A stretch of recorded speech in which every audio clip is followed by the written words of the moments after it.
जिला हालचाल आज एथिरे रही नवरंगपुर जिला तथ्य देइछंती आम नवरंगपुर संवाददाता प्रभाती कुमारी विषयी उपस्थापन मु सुभाष चंद्र शतपथी। नवरंगपुर जिले में दिव्यांग मानक उन्नत मानर उपकरण बंटन कार्यक्रम हाथ को नि प्रथम पर्यायर जिलार 2 आकांक्षी ब्लॉक तेंतुलीखुंटी और डाबू गाँव में दिव्यांग उपकरण बंटन शिविर अनुष्ठित होता। तेंतुलीखुंटी ब्लॉक रे दिव्यांग उपकरण बंटन शिविर रे विधायक गौरीशंकर माझी जोग देइथिबा बेले डाबू गाँ ब्लॉक रे एही कार्यक्रम रे सामाजिक सुरक्षा और भिन्नक्षम सशक्तिकरण विभाग मंत्री नित्यानंद गंड मुख्य अतिथि रूपे जोग देइथिले। लोकसभा सांसद बलभद्र माझी विधायक मनोहर रंधारी सम्मानित अतिथि रूपे जोग देइथिले। भारतीय कृत्रिम अंग निर्माण निगम पक्षरु निर्मित उपकरण बंटन करा जायतिला। 80% रु अधिक दिव्यांग थिबा बैटरी चालित व्हील चेयर, दृष्टिबाधितंक पई स्मार्टफोन, मानसिक भिन्नक्षम शिशुंक पई शिक्षण किट, स्वतंत्र कमोड चेयर और ट्राइसाइकेल व्हील चेयर और वॉकिंग स्टिक प्रदान करा जायछि। ए संपर्क में अधिक सूचना देइछंती जिला सामाजिक सुरक्षा अधिकारी सुधांशु पात्र।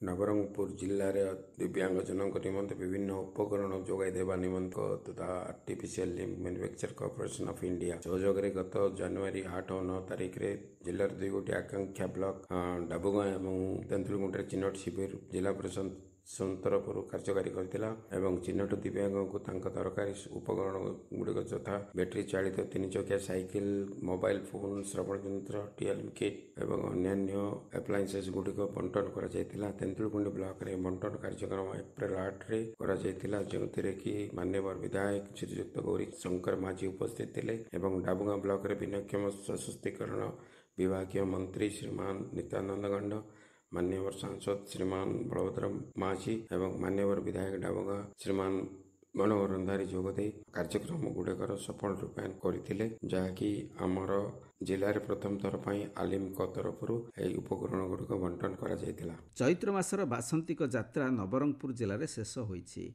माँ जगज्जननी ठाकुराणी नवदिन यात्रा सह चैत्र यात्रा शेष होईछि। शेष दिन में माँ शाशुघर को फेरी। माँ जगज्जननी बाप घर को आसी 9 दिन धरी गाँ सहर रे घर को घर परिक्रमा करी भक्तों को दर्शन देवा सह आशीर्वाद करथिले। अन्य समय रे भक्त माँ को दर्शन पाई मंदिर जाउथुआ बेले एही समय रे माँ निजे भक्तों को दर्शन देवाकू बाहर को आसी थांती। भक्त माने माँ को प्रिय भोग मुआ पणा सह मानसिकधारी माँ को शाढ़ी चूड़ी सह बलि भोग देई थांती। नवरंगपुर जिलार उमरकोट ठारे जिला स्तरीय फुटबॉल चैंपियनशिप अनुष्ठित हो जाइछि। उमरकोटर बिजू पट्टनायक स्टाडियम ठारे मुख्यमंत्री ट्रॉफी प्रतियोगिता एप्रिल 13 तारीख पर्यंत अनुष्ठित होइतिला। एथिरे जिलार 15 वर्षरु कम बयसर 176 रु ऊर्ध्व छात्र जोग देइथिले। प्रतियोगिता को विद्यालय गणशिक्षा मंत्री नित्यानंद गंड मुख्य अतिथि भाव जोग देई उद्घाटन करथिले।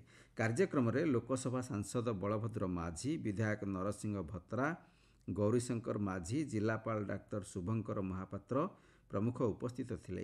एही प्रतियोगिता रे जिलार 8टी क्लब अंशग्रहण करिथिला।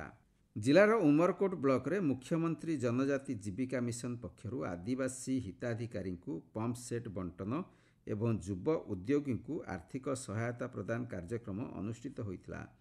जिला समन्वित आदिवासी विकास संस्था आनुकूल्य रे उमरकोट ब्लॉक कृषि कार्यालय ठारे अनुष्ठित ही कार्यक्रम रे अनुसूचित जाति जनजाति विकास एवं पछुआ वर्ग कल्याण विभाग मंत्री नित्यानंद गंड मुख्य अतिथि रूपे जोग देइथिबा बेले लोकसभा सांसद और विधायक प्रमुख जोग देइथिले। कार्यक्रम रे जिलार 4टी ब्लॉक रायघर, उमरकोट, झरीगाँ, चंदाहांडीर जनजाति वर्ग को सहायता वितरण करा जायतिला।